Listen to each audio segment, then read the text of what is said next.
The Southern Alps run approximately 500 kilometers northeast to southwest. Its tallest peak is Aoraki, Mount Cook, the highest point in New Zealand at 3,724 meters. The mountain ranges are bisected by glacial valleys, many of which are infilled with glacial lakes on the eastern side, including Lake Coleridge in the north to Lake Wakatipu. Okay. Here we are. Majestic Wanaka area for our greatest pleasure. Look at that. Wow, so gorgeous. You have a nice view of the Matukituki River on the left. The lake we see now is Wanaka Lake. Lake Hauea is just behind. We'll get there after. Perfect. Lake Wanaka lies in a U-shaped valley formed by glacial erosion during the last ice age more than 10,000 years ago. It is fed by the Matukituki and Makarora rivers, and is the source of the Clutha River. The power of the glaciers is just colossal. You can guess it from here. Oh yes, that's for sure. Wanaka is primarily a resort town with both summer and winter seasons. The current town was founded as Pembroke during the gold rush of the 19th century, and renamed to Wanaka in 1940. You can see the city, with its large beach, just below. And so, here is the famous Roy's Peak. We can also see the track that leads there. We can imagine the view indeed. Looks great. As a good idea, climb Roy's Peak, and once back down, after being very hot, jump into the icy waters of Lake Wanaka in October. Excellent for health. Like jumping on an ice cube. You can't see it well from here, but along Lake Wanaka is the road that even leads to the west coast. The first part of the road follows Lake Hauea until the neck. From there, we follow Lake Wanaka. It is once again an impressive panorama. We can now see Lake Hauea. Really beautiful and impressive. You're right.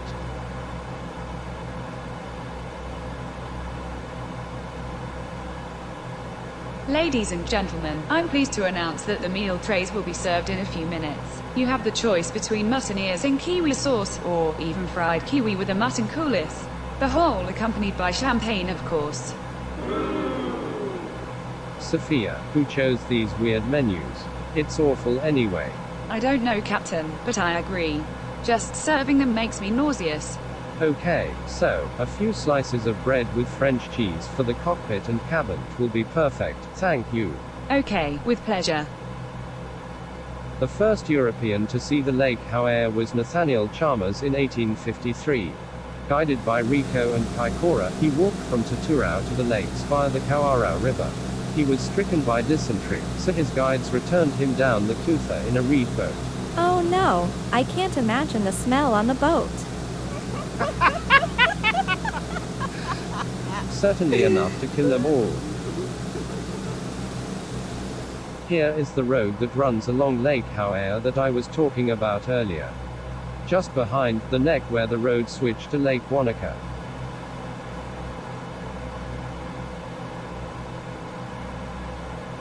After following the Lake Wanaka, we arrive at the Haast Pass. It is one of the three passes where a road crosses over the Southern Alps, alongside the Lewis Pass and Arthur's Pass, although the Homer Tunnel passes under the main divide. We will also fly over these two passes. Cool. We have a better view of the neck now. I will show you a shoot with the drone after. No need to repeat myself, you already understood that it was beautiful. I confirm, it was already understood. New Zealand is really amazing. I agree, Captain. It feels like on another planet. I'm pretty sure it is.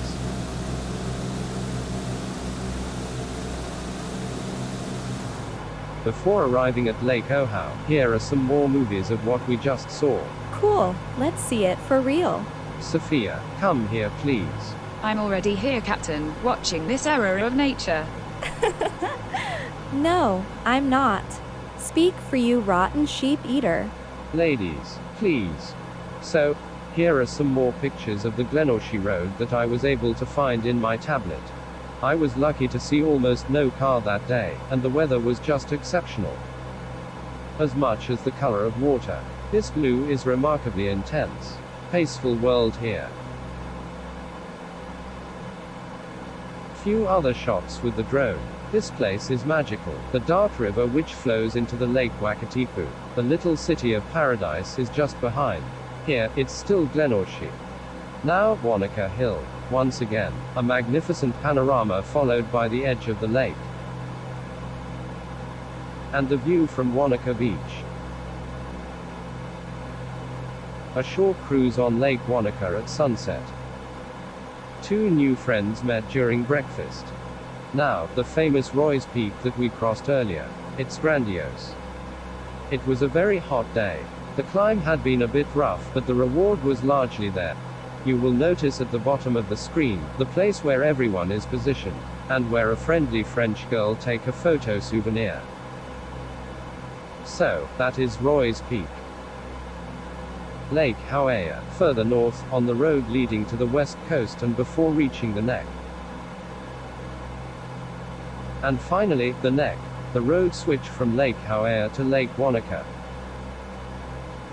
This time, Lake Wanaka towards the west coast. And for you Scarlett, and to finish, even if we did not fly over it, here is some picture of Milford Sound we talked about earlier, a place to visit when it rains or shines brightly. The two offer a different experience lost in the middle of sheer rock faces that rise 1,200 meters. That is, let's fly our DC6 over Lake Ohau now. Definitely, this tablet has many surprises in store. You right. And you can trust me, we only see a very little part. New Zealand is a relatively small country, but the density of its wealth is impressive. Stanley, your hands, second time, you shouldn't try again, I already explained to you.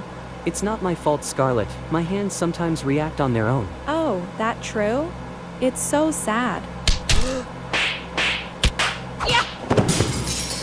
Stanley, you must understand that Scarlett can be dangerous. You've never seen his movies on TV, that sure. Everything's fine, Captain, just a little toothless. Lake Ohau. A very special place in my opinion. Every time I went there, there was absolutely no one, and this all day long. Surprising. As if it were a reserved place. How lucky. Oh yes, so I'm so sorry, Captain, I never do that. It is certainly your French cheese, a real fly killer. It's okay, Scarlett, but please try to don't burp again. This DC6 does not have today's technology for ventilation, recycling and air filtering and so on. So, there are two very famous lakes rather close, Lake Pukaki and Tekapo. Tourists were there as if Lake Ohau was not worth it. Great idea. So alone, let's drop all the clothes and go swimming in the icy water in front of this absolutely magnificent scenery. This adorable kiwi is showing my favorite sight. Stop the van here, turn on the music, set loud, make a good coffee and go for a dip in the turquoise water. Do not forget also the road which follows the lake. It is a gravel road that climbs slightly, offering a great panorama of the lake. I will show you all this a bit later. The bad news now. A significant wildfire on Sunday the 4th of October 2020 destroyed 48 houses. The fire started in the vicinity of Freehold Creek and Parsons Creek and then moved in a south and west direction. It burnt a lot, through 5,032 hectares. Not cool. Fortunately, no one got hurt. What's that? Oh yes, strange. Captain, we have a serious problem in the cabin. Two All Blacks burped almost simultaneously, and everyone is sick. I think it comes from the French cheese. Oh yes, I already know this issue, Sophia. What a mess this cheese. I have no solution except that of waiting. If we open the windows, we will all end up in hypoxia. Okay, Captain, let's leave time to time then and wait for breathe again. Yes, no other solution.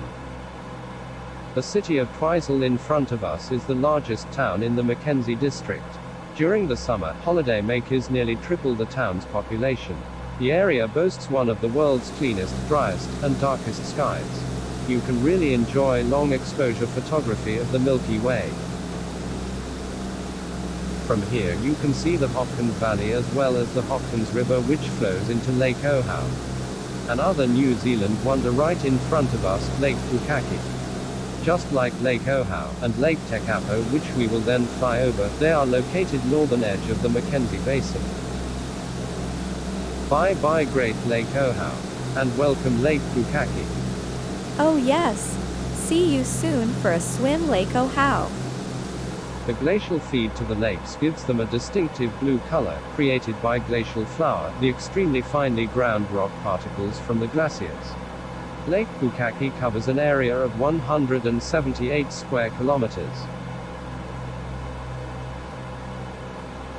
Once again, a sublime road should not be forgotten here.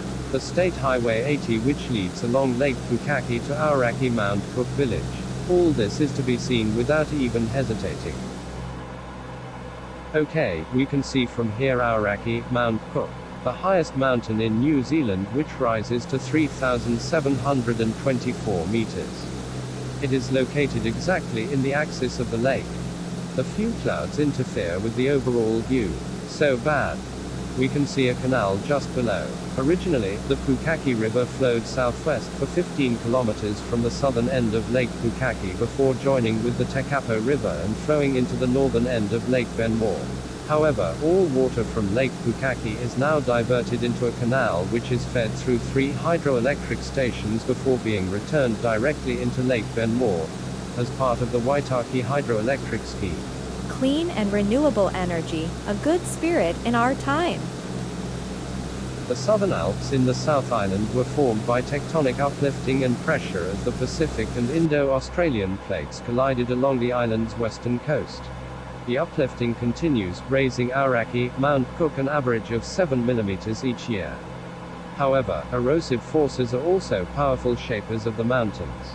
The severe weather is due to the mountains jutting into powerful westerly winds of the Roaring Forties, which run around approximately 45 degrees south latitude, south of both Africa and Australia. The Southern Alps are the first obstacle the winds encounter after South America, having moved east across the Southern Ocean. When it blows here, it must really be blowing so. Oh yes. We can see just in front the 8-state highway between Lake Pukaki and Tekapo. Long straight lines with the impressive Alps in the background that form like a barrier. At sunset, it's really a must-see. So, from what I understand, everything is a must-see in this country. Oh, yes. You learn quickly, Scarlett. This blue is really amazing. It makes you want to jump into it. Of course, and you can. I was able to swim there several times in the spring. It's really cold the first time, but then you get used to it, and saw the scenery. Believe me, you quickly forget it. On the other hand, and unlike Lake Ohau, you have to keep your pants on this time. There are always a few people in the area with many campsites for motorhomes and other vans. Noted. Bye bye Lake Pukaki, welcome Lake Tekapo. And another? It's never ending. This southern island is truly amazing. Oh, yes, and we will only see a tiny part. There is also, and among others, Tianau Lake, the Fiordland, the West Coast, the Tasman National Park, the Catlins, Stewart Island, and so on everywhere. The Marlborough Sound, on the other hand, is indeed on our destination. During the descent to Wellington, we will not be able to miss it. Marlborough Sounds, that sounds great.